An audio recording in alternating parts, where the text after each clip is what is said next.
اللهم صل على محمد وآل محمد. بسم الله الرحمن الرحيم. روي عن جابر بن عبد الله الأنصاري روي عن فاطمة الزهراء عليها السلام. اللهم صل على محمد وآل محمد بنت رسول الله صلى الله عليه وآله وسلم قال سمعت فاطمة أنها قال دخل علي أبي رسول الله في بعض الأيام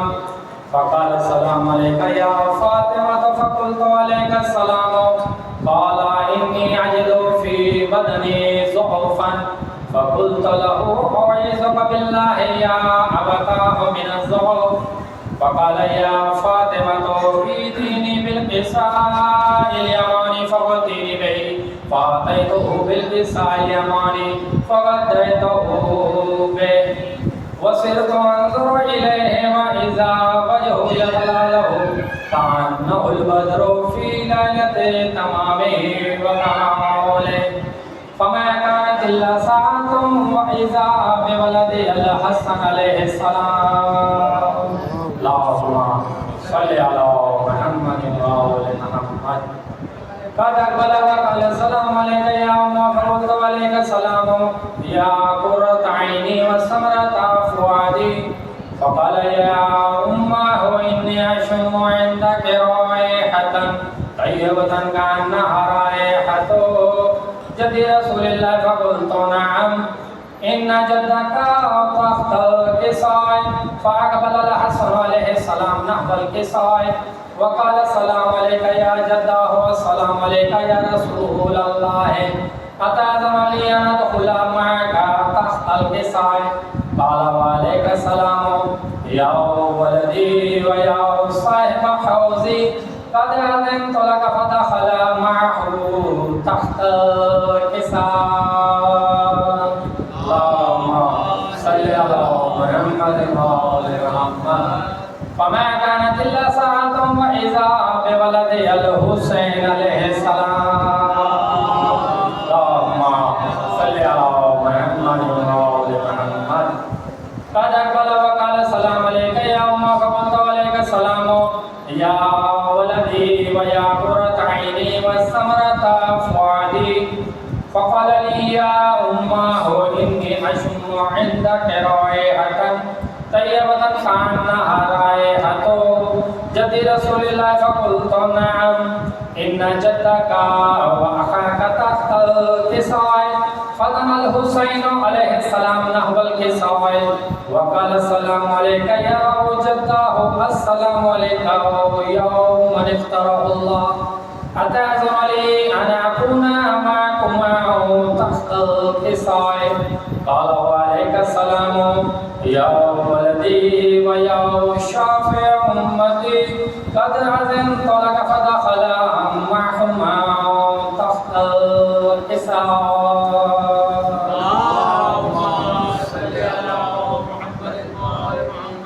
فأقبل عند ذلك أبو الحسن علي بن أبي طالب صلوات الله عليه السلام. اللهم صل على محمد وقال السلام عليك يا بنت رسول الله فقلت عليك السلام يا أبا الحسن ويا أمير المؤمنين فقال يا فاطمة إني أشم عندك رائحة طيبة كأنها رائحة أخي وابن عم رسول الله فقلت نعم هو مع ولديك تحت الكساء فأقبل علي عليه السلام نحو الكساء.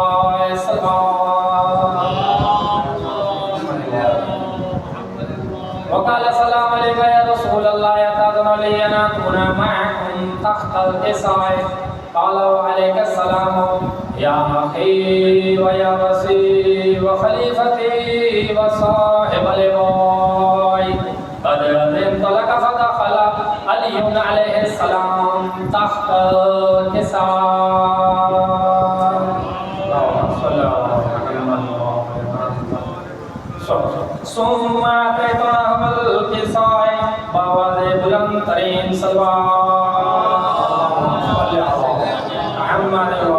वसल्लम वक़ुल्तु सलाम अलैका या बताओ या रसूल अल्लाह अताज़न ली अन अकूना मअकुम तहतल किसाए क़ाल व अलैका सलाम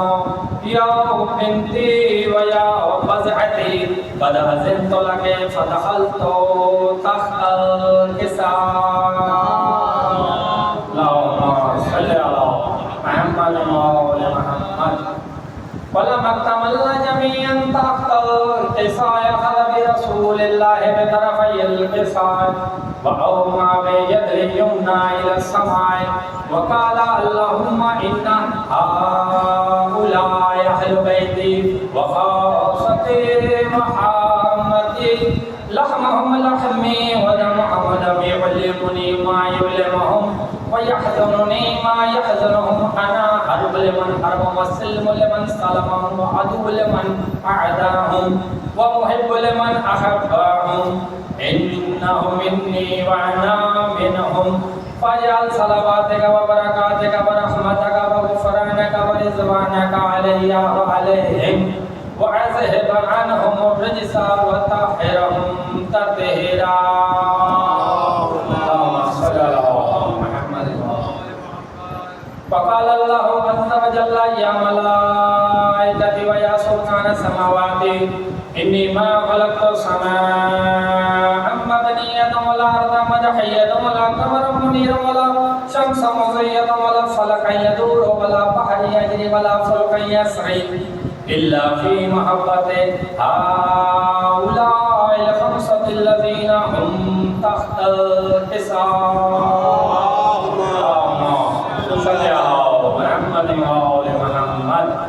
فقال لمن جبرائيل يا رب ومن تحت الحساب فقال عز وجل هم أهل بيت النبوة ومعدن الرسالة هم فاطمة وأبوها وبعلها وابنها اللهم صل على محمد وآل محمد وعجل فرجهم فقال لمن جبرائيل يا رب أتأذن لي أن أهبط إلى الأرض لأكون معهم سادسا فقال الله نعم قد أذنت لك فهبط لمن جبرائيل وقال السلام عليك يا رسول الله العلي الأعلى يقرئك السلام ويخصك بالتحية والإكرام ويقول لك وعزتي وجلالي إني ما خلقت السماء مبنية ولا أرض مدحية ولا قمر منير ولا شمس مضية ولا فلك يدور ولا بحر يجري ولا فلك يسري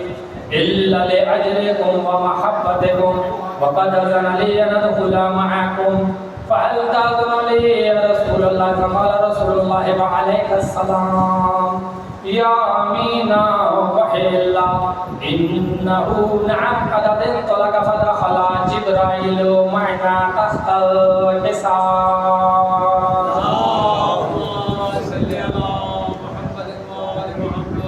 وقال لأبي إن الله قد أوحى إليكم يقول اللهم صل على محمد وآل محمد وعجل فرجهم بسم الله الرحمن الرحيم إنما يريد الله ليذهب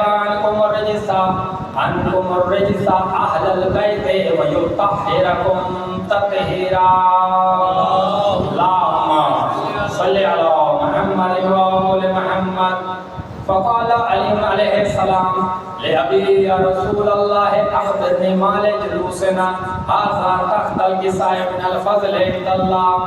فقال النبي صلى الله عليه وآله وسلم يا علي والذي بعثني بالحق نبيا واصطفاني بالرسالة النجية ما ذكر خبرنا هذا في محفل من محافل أهل الأرض وفيه جمع من شيعتنا ومحبينا إلا ونزلت عليهم الرحمة وحفت بهم الملائكة واستغفرتهم إلى أن يتفرقوا فقال علي عليه السلام إذا ملفنا وفاز شيعتنا ورب الكعبة محمد وآل محمد النبي صلى الله عليه وآله وسلم ثانيا يا علي والذي بعثني بالحق نبيا واصطفاني برسالة النجية ما ذكر قولنا هذا في محفل من محافل أهل الأرض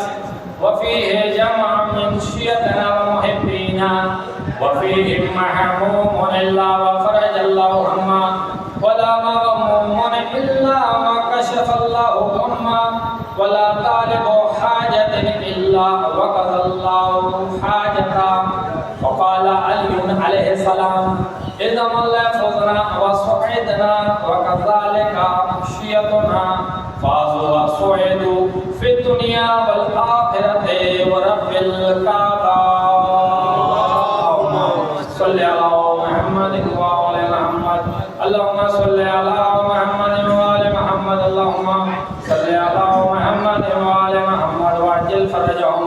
اللهم بحق محمد وانت المحمود اللهم بحق علي وانت علي الاعلى اللهم بحق فاطمه وانت فاطر السماوات والارض اللهم بحق الحسن وانت المحسن اللهم بحق الحسين عليه السلام وانت قديم الإحسان اللهم بحق تسعة المعصومين من ذرية الحسين عليه السلام اللهم ادخل الله أهل القبور السرور اللهم غني كل فقير اللهم اشفع كل جائع اللهم صق كل عريان اللهم غدنا كل مدين اللهم فرج عن كل مكروب اللهم رد كل غريب اللهم فك كل اسير اللهم اصلح كل فاسد من امور المسلمين اللهم اشف كل مريض اللهم صد فقرنا بغناك اللهم غير سوء حالنا بحسن حالك اللهم اغننا الدين واغننا من الفقر انك على كل شيء قدير الحمد لله الذي جعلنا من المتمسكين بولاية امير المؤمنين مولا علي عليه السلام اللهم كل وليك الحجة بن الحسن العسكري عليه السلام صلواتك عليه وعلى آبائه في هذه الساعة وفي كل ساعة من ساعة الليل والنهار وليا وحافظا وقائدا وناصرا ودليلا معنا حتى تسكن وردك طوى وتمتعه فيها طويلا اللهم ارزقني شفاعة الحسين يوم الورود وثبت لي قدم صدق عندك مع الحسين أصحاب الحسين الذين بذلوا مهجهم دون الحسين عليه السلام يا رب محمد وآل محمد صل على محمد وآل محمد وعجل فرجا لمحمد صلى الله